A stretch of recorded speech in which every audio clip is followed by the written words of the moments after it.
কোরআন তেলাওয়াতের কোনো বিনিময় দেওয়াও জায়েজ নাই, নেওয়াও।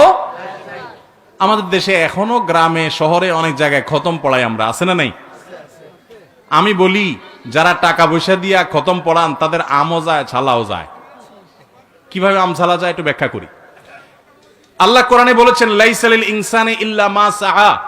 কোরআনে কারীমে অন্তত 7 জায়গায় আল্লাহ তাআলা এই বিষয়ে কথা বলেছেন। ওয়াল্লা তাযরু ওয়াজরাতুন উযরা উখরা, কারোর পাপের বোঝাও কেউ বহন করবে না, কারোর সওয়াবের বোঝাও আরেকজন পাবে। যে নামাজ পড়বে সওয়াব সে পাবে।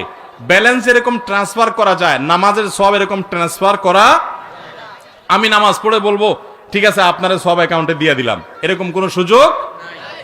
আমি কোরআন তেলাওয়াত করলাম, করে বললাম যে ঠিক আছে এটা আপনারা দিয়ে দিলাম, এরকম জীবিত মানুষ একজন আরেকজনের তরফ থেকে নামাজ রোজা করতে পারে না, নামাজ পড়তে পারে না। হ্যাঁ, রোজার ক্ষেত্রে কেউ যদি রাখতে না পারে, অপারগ হয়,